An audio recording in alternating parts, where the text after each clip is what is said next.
Lord's Supper. Yes. And also helping us with the songs and everything. Oh, you're very You're welcome. a blessing for that, because you can carry a tune. I cannot. Well, I can carry it, but where it goes, we don't you know. It's I carry it because it needs the help. Well, today I carry I it. get the honor of bringing the message of the Lord. We are going to, today's sermon is to obtain eternal life is through obedient faith. Good job. Okay? And the first place I want us to turn in the Bibles, we're going to turn to Proverbs chapter 29. Okay? This is going to be the first place for us today.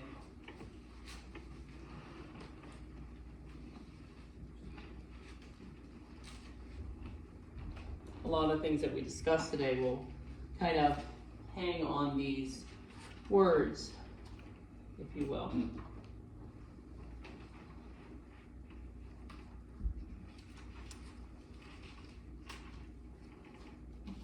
Okay, so Proverbs chapter 29, starting in verse 23. Everyone there? Are we getting there? Okay, he's there. Okay. I'm there. Not all there. Not all there. Alright, verse 23. A man's pride will bring him low, but the humble in spirit will retain honor. Keep these words with you today, okay? Yes. I want us to take these words with us when we leave today, take them with you. So we Yes. can remember to be more humble instead of prideful. Yes. Alright. So have any of us ever faced obstacles that make us question our faith? Yes. I would think the answer would be a definitive yes. Definitely. Today, we're going to look at 10 key figures from the Bible who remain steadfast despite the challenges each of them face in their lives, and the invaluable lessons that we can learn from each of them. Right. The first person we're going to look at is Noah. And for Noah, let's turn in our Bibles to Genesis chapter 6.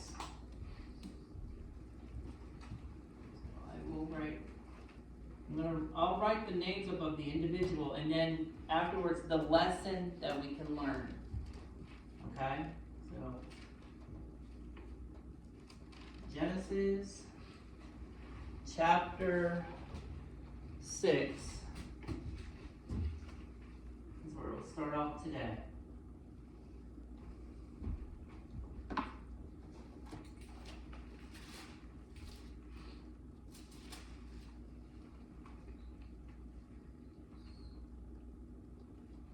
Now, if you ever studied the story of Noah, we all know what he went through with the great flood. We know that he built an ark, and he preached for over 120 years to those that were so wicked to hopefully change their ways. Mm-hmm. Yep. Sadly, none of them did, but praise God for Noah that he did what verse 22 says in chapter 6, verse 22. Thus Noah did according to all that God commanded him, so he did. Mm-hmm. Noah hearkened unto God's words, to his command. How strange would it be, say if we were Noah? There's no rain, by the way, at this time. There's no rain on the earth. Exactly. The earth had a mist come up, which took care of the gardens and things like that, but there was no rain. And you're told by God, I want you to build an ark because I'm going to flood the earth and destroy all mankind and all the beasts on the earth. Mm-hmm. That would be kind of strange It would. to receive that. And then for 120 years, we preach and tell people to turn from the evil ways and what's going to happen. And not one person listened to you. Noah didn't give up, though. No. He kept going. Despite the the ridicule he faced, because he faced ridicule. Yes, he did. Despite that, while building the ark, Noah's unwavering faith saved his family and saved multiple animals. The lesson that we can learn from Noah is to stay committed to the Lord despite when other people, when others doubt us. Right. All right? So, a lesson we can learn from Noah: stay committed to the Lord. Mm-hmm.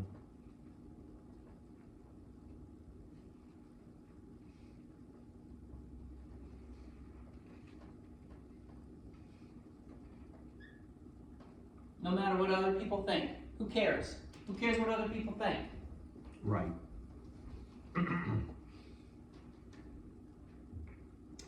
The second person we're going to look at today is Abraham. Abraham's story, what we picked out, is going to be in chapter 12. Okay? Now, I would love to do an in-depth study on each individual, but we don't really have a lot of time for that. So we're kind of taking little bits and pieces from each. But I highly recommend, in your own free time, to look these people up and look up their stories and what they face, their obstacles, and see how God led them. Despite the obstacles they face, they still push through. So, chapter 12, Genesis, start at verse 1. Now the Lord had said to Abram, "Get out of your country, from your family, and from your father's house, to a land that I will show you. I will make you a great nation. I will bless you and make your name great, and you shall be blessed, or you shall be a blessing. I will bless those who bless you, and I will curse him who curses you. In you, and in you, all the families of the earth shall be blessed." So Abram departed as the Lord had spoken to him, and Lot went with him, and Abram was 75 years old when he departed for Haran. Abraham left everything he had. He left the comfort of whatever he was living at. Right. He left it all for an uncertainty, not knowing what could happen. He left it all to follow God's command, to hear that call and go. He did not question God's command, just like Noah did not question. Neither of these men questioned what God told them to do, they just did it. Yep. Trusting in the promise that seems to us impossible. Yes. But we serve the God of the impossible. Right. Right. So what can we learn from Abraham? Faith often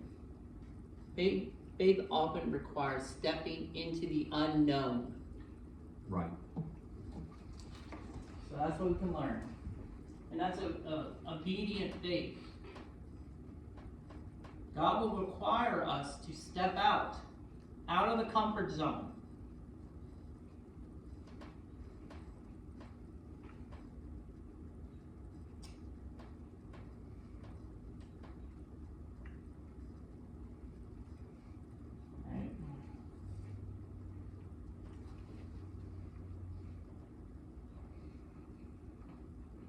My mind is going faster than I'm writing. Does that happen to anybody else? Glad it never happens to me. Oh, never you. Into the unknown. And that can be scary. To step into the unknown. God knows what's going to happen. Abraham didn't have all the information, all the answers. Oh, no. But he did. Next, let's look at another man. We're going to look at Joseph. Joseph, we're going to see a little bit about in Genesis chapter 50.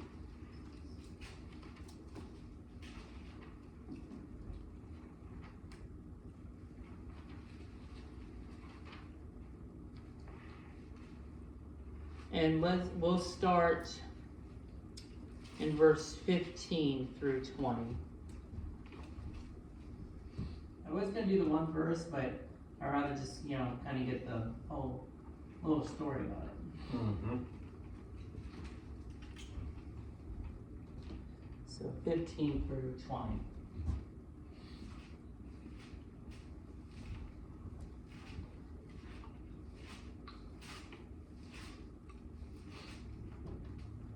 Okay.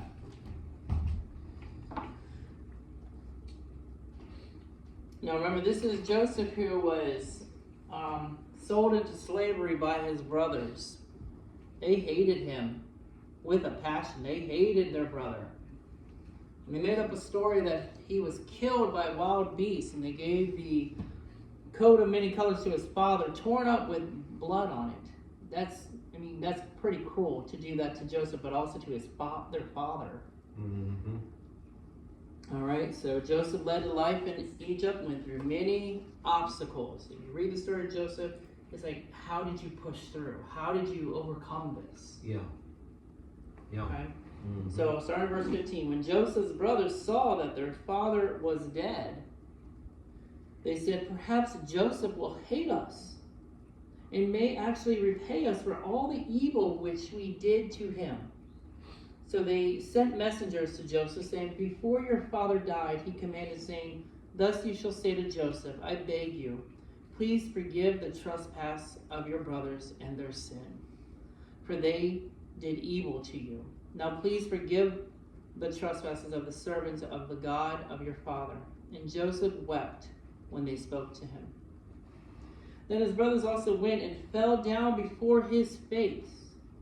And they said, behold, we are your servants. Joseph said to them, do not be afraid, for am I in the place of God? But as for you, you meant evil against me, but God meant it for good, in order to bring about, as it is this day, to save many people alive. Joseph was sold into slavery in prison. Joseph never lost hope. Right. Despite what he went through. Mm-hmm. And ultimately, he saved many lives. Many lives. Oh, yeah. The lesson we can gain from Joseph is that God can turn our trials into triumphs. Mm-hmm.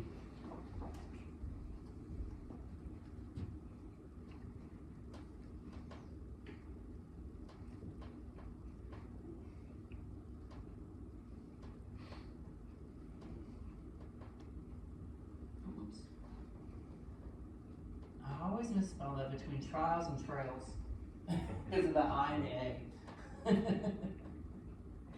I know that never happens to Mark. Never. Of course not. No, never. Because he knows the difference between the two of them. Flies. Like I said, Joseph, another amazing man that we can learn so much from of how to deal with things and overcome and still love somebody despite what they do. Next, let's look at Moses. And we'll go to Exodus chapter 14 for that.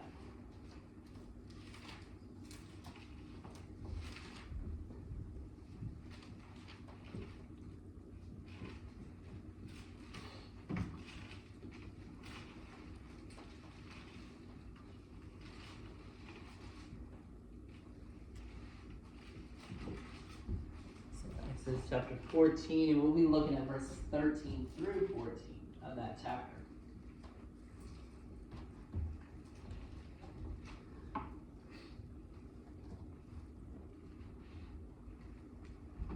All right. Starting in verse 13 of Exodus chapter 14. And Moses said to the people, do not be afraid, stand still and see the salvation of the Lord, which he will accomplish for you today. For the Egyptians whom you see today you shall see again no more forever. The Lord will fight for you, and you shall hold your peace. Where they're at in this moment, they have left Egypt, they have left bondage, and they're at the Red Sea. The Israelites are in a very scary place right now. You've got Pharaoh and his armies behind you. You've got the Red Sea in front of you. Death almost seems certain. Mm-hmm. Or capture. Yep. But there's hope. Moses tells them to stand still and see the salvation of the Lord. Verse 14, he reminds them, the Lord will fight for you, and you shall hold your peace. Mm-hmm. Faced with Pharaoh's opposition, Moses led his people to freedom through faith in God's power. The reality is, it wasn't Moses who freed the people, it was God who freed them through Moses. Right. God gets all the credit. Amen. Amen. But what a change if you look through the life of Moses, of who he once was and who he ended up being in the end. A man of faith. Mm-hmm. He was very uncertain of his abilities. If you read when he was at the burning bush, he said, send somebody else. I don't speak well. I have this or I can't do that. We make excuses to God why we cannot do something. But God's saying, you're the one. Uh-huh. I'm sending you because I know you have it in you. You just don't see it yet. Right. Yeah. Moses was the man. The lesson we can learn from Moses is to stand firm in our purpose. Stand firm in our faith, even against all odds. So we stand firm in faith.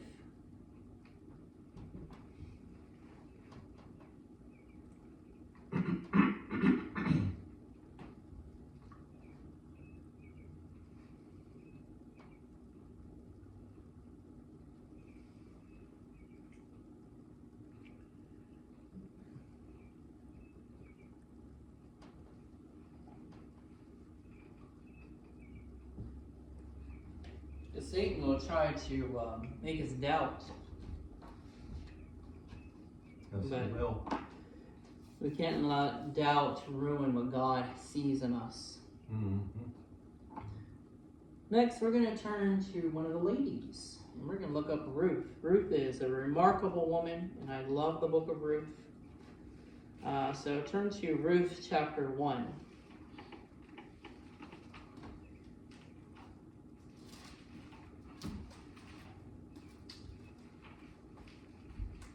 It's going to be a very memorable verse, quoted many times. Powerful words that she said. And it showed who she was, who the real Ruth was that God saw in her. Mm-hmm. Okay. So Ruth, chapter 1, starting in verse 16. Now, just kind of set it up. Ruth's husband died. Oprah, her sister-in-law's husband, died. Naomi, that was Naomi's two sons. And then also Naomi's husband died. So there was a lot going on for poor Naomi. And she's telling the daughters, go back to your people. They were Moabites. Go back to your people. Go back to your family, to your own gods. Mm-hmm. But we see here Ruth's heart being expressed to Naomi. Starting verse 16, it says, but Ruth said, entreat me not to leave you, or to turn back from following after you. For wherever you go, I will go, and wherever you lodge, I will lodge. Your people shall be my people, and your God, my God. Where you die, I will die, and there will I be buried. The Lord do so to me, and more also, if anything but death parts you and me. That is Ruth's heart expressing here. Uh-huh. What a remarkable woman she is. Absolutely. As a Moabite widow, Ruth chose loyalty to her mother-in-law, Naomi, and embraced God's people and embraced God himself. Mm-hmm. Mm-hmm. The lesson we can learn from Ruth: faithfulness can lead to unexpected blessings.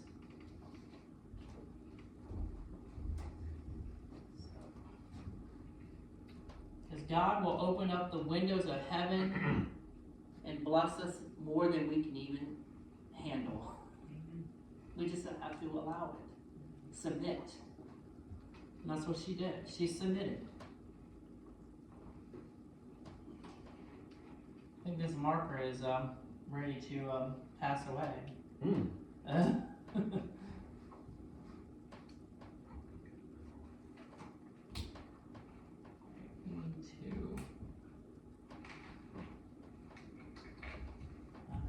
Unexpected blessings.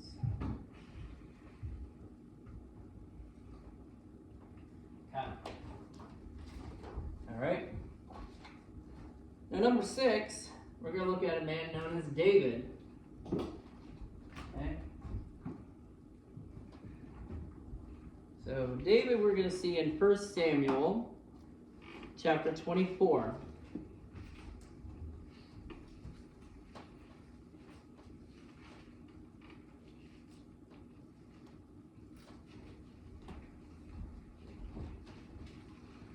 And verse 10 through 12 is where we'll be at.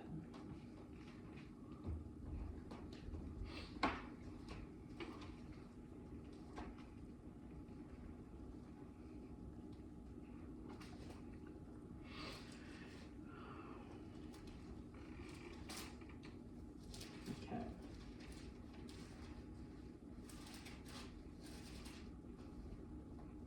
All right. In verse 10 through 12, it says, of chapter 24. And just a little backstory. David was on the run from Saul. David was the king that God has now chosen. Oh, thank you, brother. The marker has new life. This one is passed away. This is a new one. But anyways, so David was on the run from King Saul. King Saul's goal was to kill God's anointed, because David was anointed to be the new king. But Saul wanted to stop that because he didn't want to let go of his kingdom that God has already said, you're done. David at many times has opportunity to kill Saul. Okay? So let's see what David says. Starting in verse 9, actually, of chapter 24. And David said to Saul, why do you listen to the words of men who say, indeed, David seeks you harm? Look, this day your eyes have seen that the Lord delivered you today into my hand in the cave. And someone urged me to kill you, but my eye spared you. And I said, I will not stretch out my hand against my Lord, for he is the Lord's anointed. Moreover, my father, see the corner of your robe in my hand, for in that I cut off the corner of your robe and did not kill you. Know and see, and that there is neither evil nor rebellion in my hand. I have not sinned against you, yet you hunt my life to take it. Let the Lord judge between you and me, and let the Lord avenge me on you, but my hand shall not be against you. David could have taken care of Saul easily. Saul was doing his business in the cave. David could have just slit his throat right there. Oh, yeah. Could have killed him instantly. David was a man of war, too. He fought many battles. He knew how to kill a man. Sure he did. But he says, I won't touch the Lord's anointed. Mm-hmm. He said, God will judge between you and myself. So the lesson we can learn from David, despite being pursued by King Saul, David remained faithful and patient. we can learn that trust God's timing. Right. Even when it seems unfair. Because sometimes it seems unfair. But trust in God's timing. So that's what we can learn from David. Just one of the many lessons we can learn.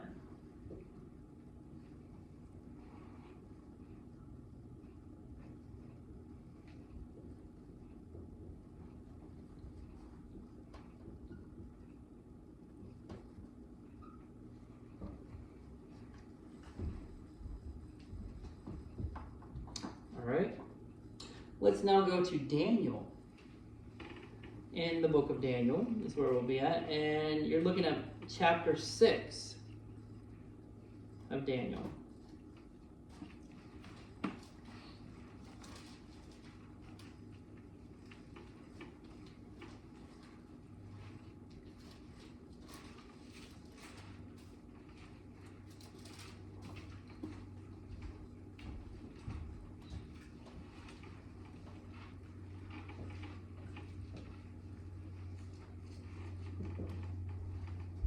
Chapter 6, verse 16 through 23.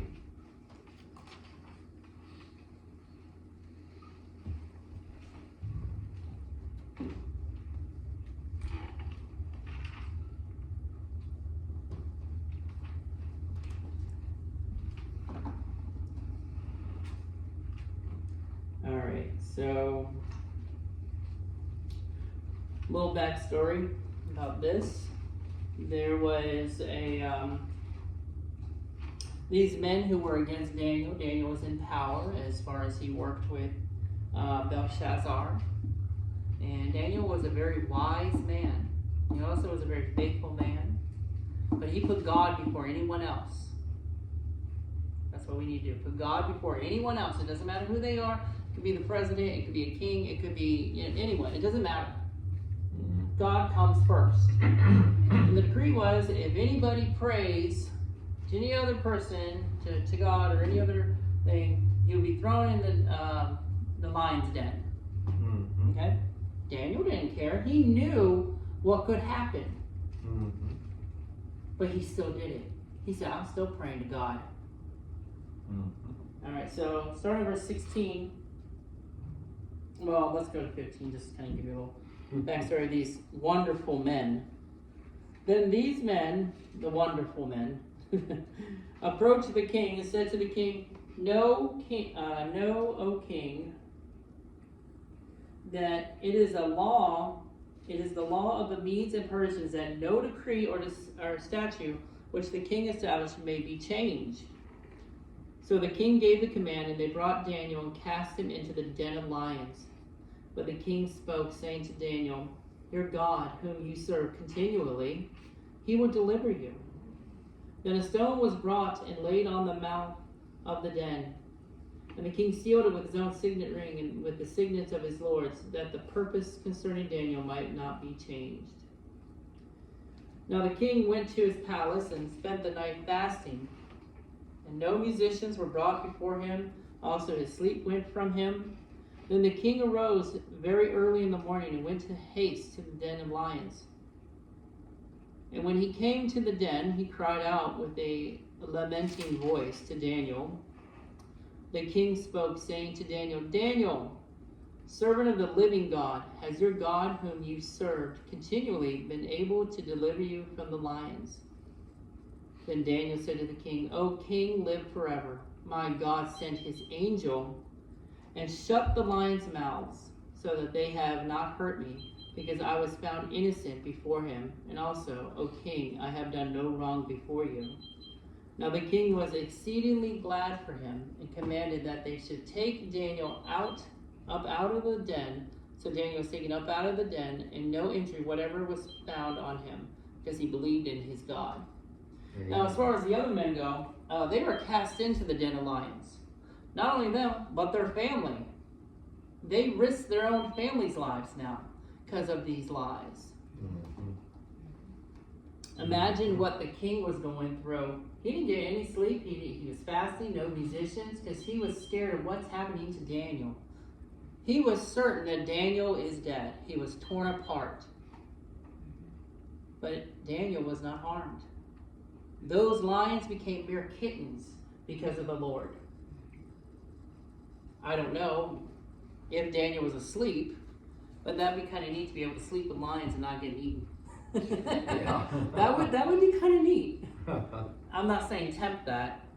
You know, I mean, you can, but I don't know if you'll be here tomorrow. I'm saying, maybe, you got to sleep the with amount of lions. faith you have to be able to fall asleep. Yes. Very comfortable enough to fall asleep. But Daniel refused to compromise his beliefs. He refused. It doesn't matter what the King Belshazzar says. It doesn't matter what anyone in power says. If it goes against God and God tells us to do something else, you do what God says. That's what we need to do. We do what Amen. God says. Right. Right. So despite that, even with faced with the den of lions, Daniel didn't care. So what can we learn from Daniel? Stand firm in our convictions. God will protect us. So that's what we can learn from Daniel. To stand firm in our convictions.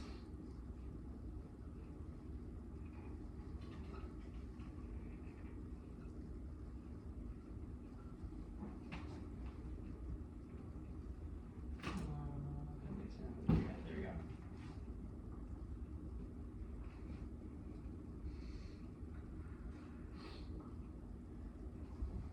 And we'll put God will protect.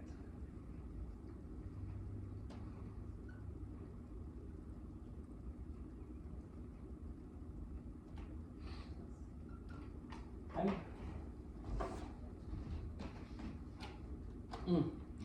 And those men, I guess they found out, yeah, you don't go against God's anointed. That's why the Lord says, vengeance is mine. I will repay. We don't repay. We don't take vengeance. The Lord will. Yes. Next, we're back to the ladies. We're going to look at Esther. Esther chapter 4.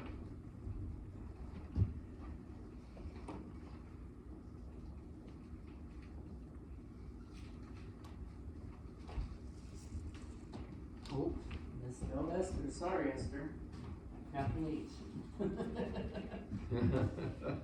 I got E-Star, and that's not how you say her name. So Esther chapter 4.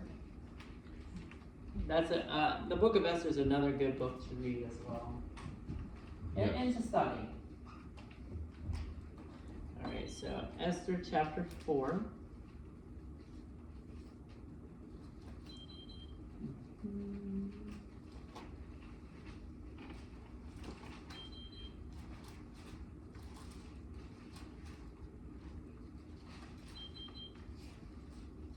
Alright, so chapter 4, verse 14 is where we're going to be at. Some backstory about Esther. She was, the king wanted a new queen because his previous queen, I think his name was King Xerxes. Artaxerxes. Yeah. Yeah. Artaxerxes. An easy name to say. Easy for you to say. Right. But his queen didn't do what he commanded. And when the king says something, you do what the king says, according to their law. Mm-hmm. So he wanted a new queen. And if you look up the story about Esther, you will see a very humble, kind person who did not, boast about herself. She was not prideful. But she found favor in the king's sight and became the new queen. Okay? And there was a law that no one could go to the king unless he holds out the scepter. Because if you go in there when he doesn't want you there, you can be killed. Right. So there was that fear. But also, Haman wanted to kill all the Jews. He wanted to kill all the Israelites that were in there because Mordecai would not bow before his presence. Here we see another person that is prideful and that does not have humility as far as Haman is. Okay? So that's just a little backstory, but I recommend reading the book. So verse 14. Well, actually, let's go to 11. Because I don't want to just jump in there without you knowing what Mordecai is trying to tell her. All the kings, starting in 10 then Esther spoke to Hathach. Where are you? Verse 10. Oh, verse 10. Yeah. Hathach, I guess. And gave him a command for Mordecai. And the king's servants and the people of the king's province know that any man or woman who goes into the inner court to the king who has not been called, he has put one law on verse 11 now, put all to death, except the one to whom the king holds out the golden scepter, that he may live. Yet I myself have not been called to go into the king these 30 days. So they said to Mordecai Esther's words, and Mordecai told them to answer Esther, do not think in your heart that you will escape in the king's palace any more than all the other Jews. For if you remain completely silent at this time, relief and deliverance will arise for the Jews from another's house. I'm reading the wrong part. Deliverance will arise from the Jews from another place, but you and your father's house, will perish. Yet, who knows whether you have come to this kingdom for such a time as this? So Mordecai is letting her know that despite the challenges and despite that you have not been called to the king and that you could be put to death, God has placed you there for a reason. Mm-hmm. You didn't just get that position just to get it. Right. And if you look through the story of Esther, she summed up the courage and she went to the king. She says, if I die, I die. Mm-hmm. Risking her own life for her people, Esther showed courage and faith in God's plan. The lesson that we can gain from this is that sometimes our faith calls us to act boldly for others.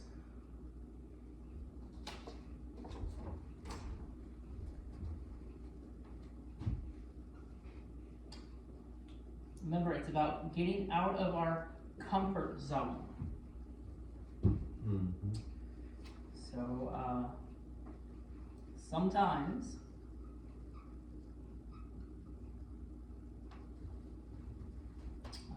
our faith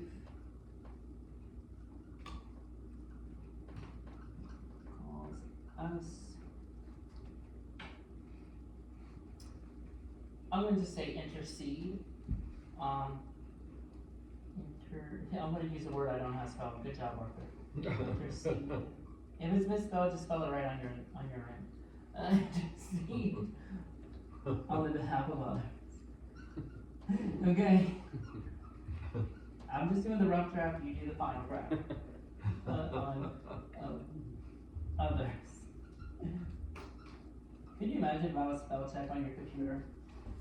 You would need spell check for spell check. Okay? But sometimes that happens when we got to step in front to protect others behind us. This, even if it ends our life. Mm-hmm. It doesn't matter. Alright, next. We've talked about this man many a times. Job. And we'll just be looking at verse 42, or chapter 42.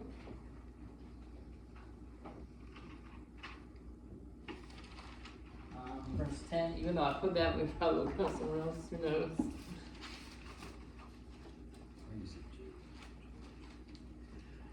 While you're looking that up, a little backstory about Job.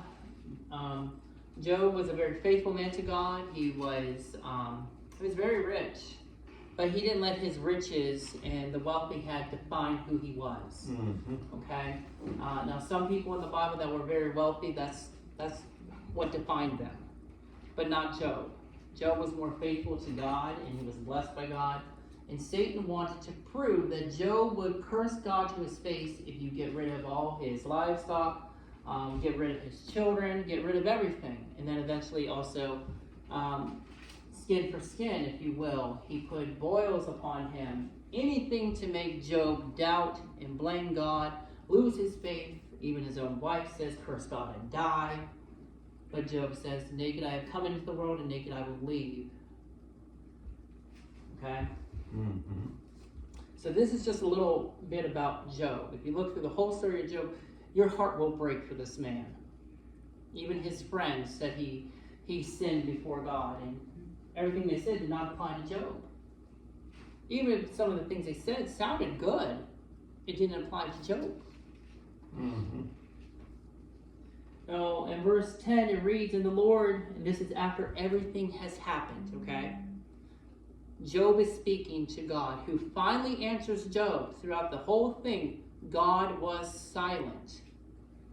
And what that could do to our mind, wreak havoc, no answer. Why is this happening?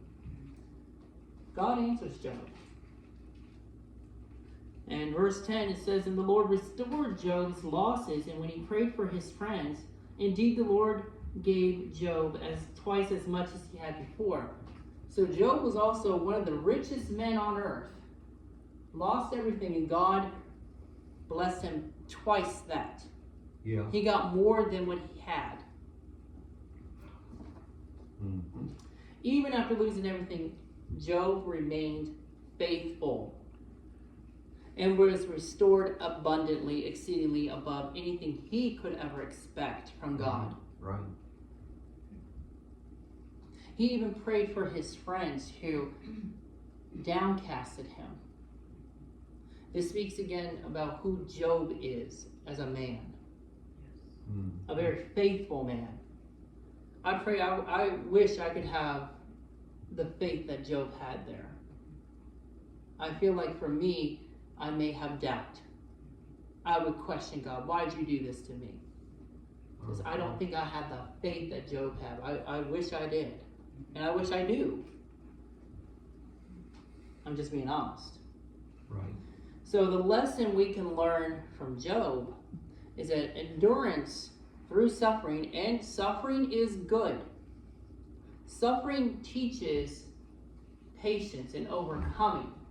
For parents do not teach their children that sometimes in life you're going to suffer and you just give them anything they want, they don't learn anything. They learn one thing, the world's all about me. Kids need to learn to suffer just like adults need to learn to suffer. Mm-hmm. You come out stronger in the end. And endurance through suffering can lead to greater blessings than we had before. So, Job, we learn about endurance. Mm-hmm. Endurance.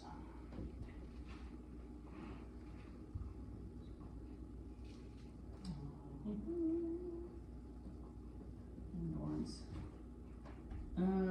Through suffering.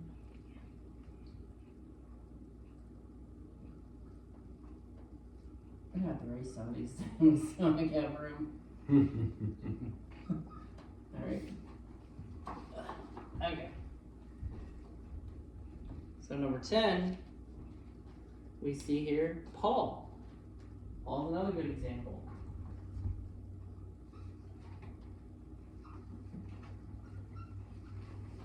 Oh, no, I put Paul in the wrong spot. He's supposed to go over there.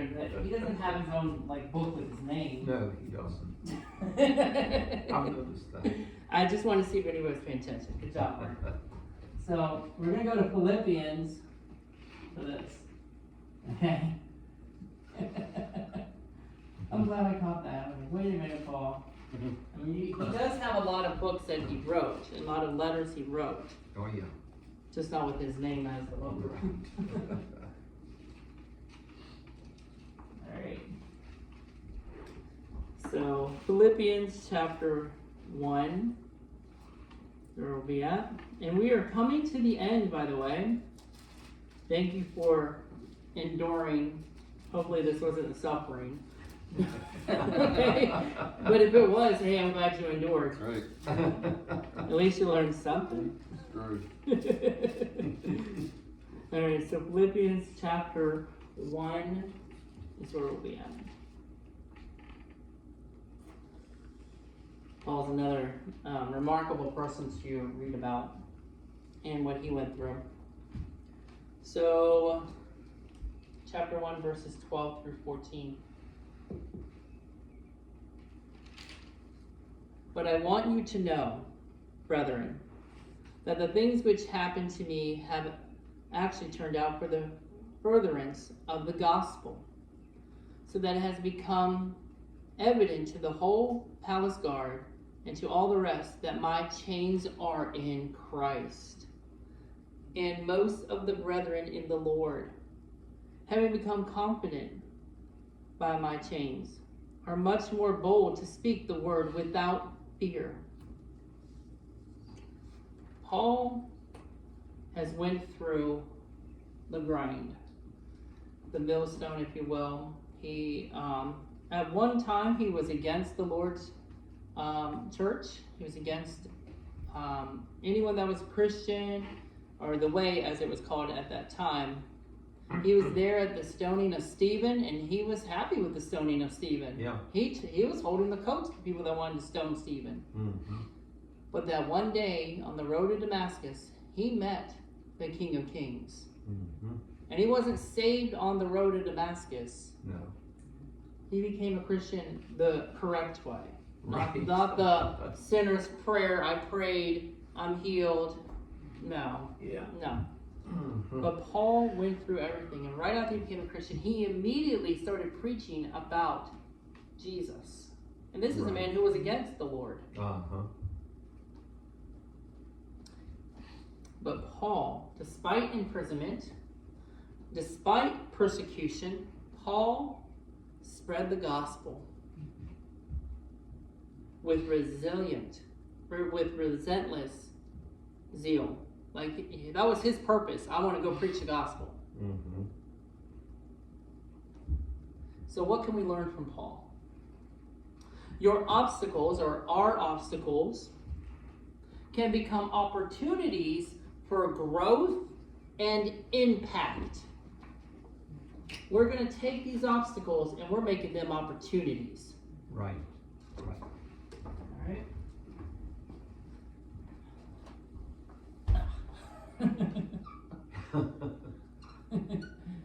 You okay? I don't know. Sounded like it hurt. So, Paul, our obstacles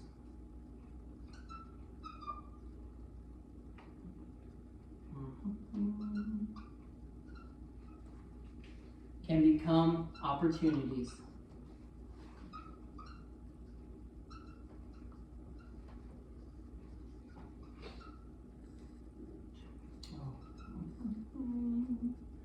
I'm trying to use big words to sound smart. Even the ones I have a hard time spelling. That's why I love spell check. I love it. Right.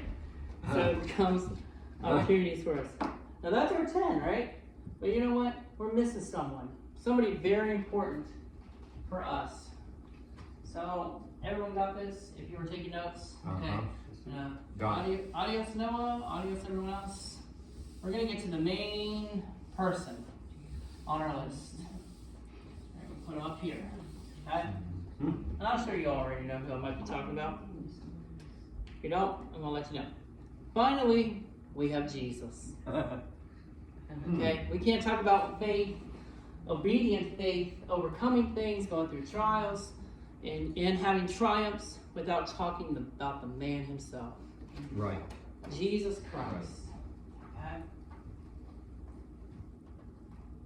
I'm going to give him big bold letters because he deserves it. That's who he is. Mm-hmm. Let's look at Luke chapter 22. And of course, to be honest, with Jesus, the things that he went through, the suffering, the torture he went through, also the things that he did for others, the ministry of Jesus. You could just go on and on and on about just that subject alone, just about him, to the end of time and beyond. Okay? Because with everyone else, we'll reach a point where there's not much more we can say. No. But with him, it's endless. So Luke chapter 22 is where we're going to be. I think it says the bonus. All right. So Luke chapter 22, verse 42. Okay.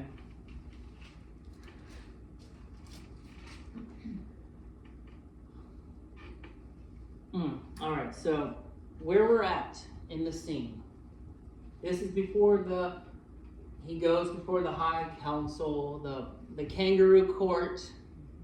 This is before Judas betrays him. He's in the garden. He's speaking to the Father. He knows what he's about to go through. This is right before he is put upon the cross. And he's praying to his Father, he's speaking to the Father. And there's kind of a battlefield going on here between the flesh and the spirit within him. Okay? Because Jesus was fully man and fully God at this exact same time. Right. So Jesus knows exactly what we all go through when it comes to temptation, to sin. He understands. He gets it. Yeah. He's been there. But he overcame. So let's start in verse 39. Because I just don't want to just dive into this one little saying when there's a lot more we can get out of it. So verse 39 of 22. Come out. And he went to, coming out, he didn't say come out like a command. Coming out, he went to the mountain of Olives as he was accustomed. And his disciples also followed him. When he came to a place, he said to them, pray that you may not enter in temptation. And when he was withdrawn from them, about a stone's throw, he knelt down and prayed, saying, Father, if it is your will, take this cup away from me. Nevertheless, not my will, but yours be done. His flesh is battling with this, that it's going to die. It will suffer. It will feel every lash of the whip. Yeah. It will be spit upon. It will be beaten. It will be smacked. They even smack Jesus across the face. The King of Kings is smacking. He'll have to endure name calling, which even the name calling, sometimes we're like, oh, they're going to make fun of me. Jesus endured. The flesh is going to endure the nails going through his hands, or they also consider the wrists are the hands. The feet will be nailed. The crown of thorns shoved on his head. It was not nicely put. It was shoved on. Yeah. He's going to endure the mockery. And when they put Jesus on the cross, he wasn't fully clothed. No. He was naked. Right. Ultimate humiliation. You couldn't even leave the loincloth for this man. Right. Couldn't even do that. Yet he endured. He said, if there was any other way, let this cup pass, but not my will, your will be done. Let the Father's will be done, because it had to be done. There was no one else that could take that place. But Jesus did.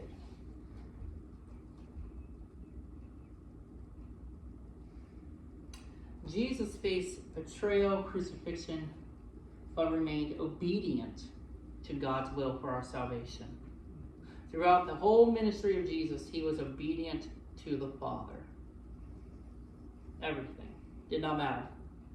Now the main lesson that we can learn, well, one of the main lessons, because there's many main lessons we can learn from Jesus, but this in this instance, Jesus' obedient faith is profound, because true obedience to God often requires us to confront our deepest and darkest fears. Mm-hmm. So we're going to put that confront our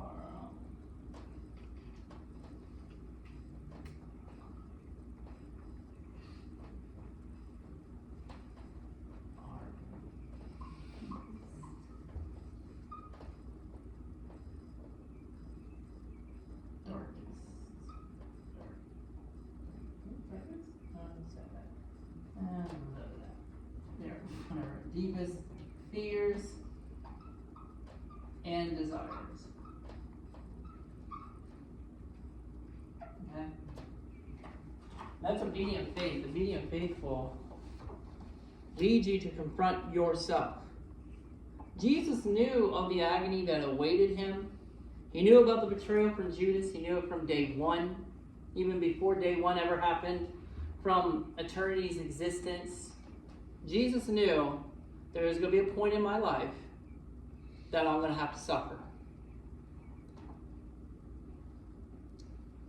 He knew about the ultimate crucifixion, yet he chose submission to God's own will over his own comfort.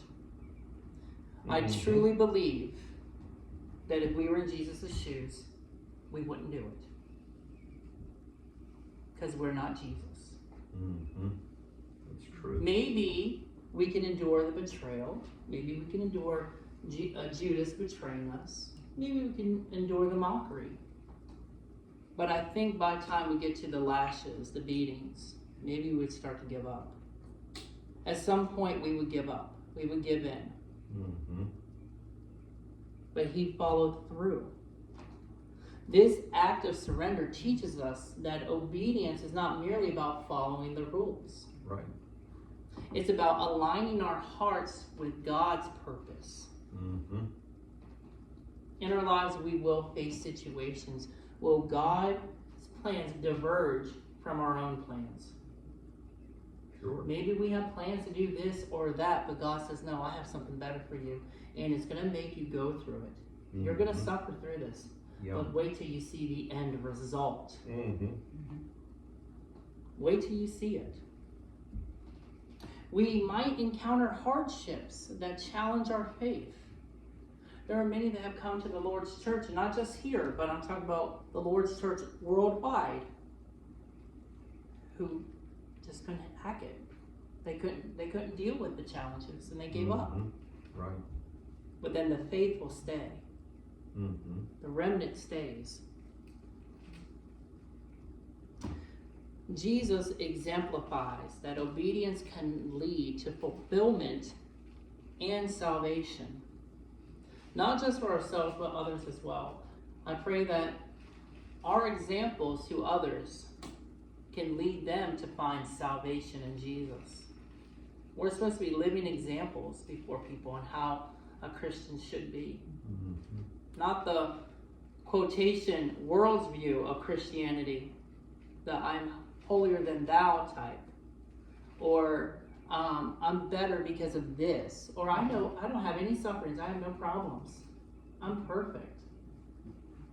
That's a lie. That's a lie from Satan. It is. Another lie from Satan is the prosperity gospel. Mm-hmm. Send me money, God will make you rich. Yeah. I have yet to find that in God's word, because it doesn't exist. Right. It does not exist. Me sending someone else money is not going to make me rich. It's going to make them rich. How do we know? Because look at their mansions. Okay? Jesus didn't even have a mansion. He didn't even have a home. He didn't have a place to lay his head. If you will, Jesus was homeless. Mm-hmm. He left that all. Why? Because he had a greater purpose. And the apostles that followed Jesus recognized this. There's something better.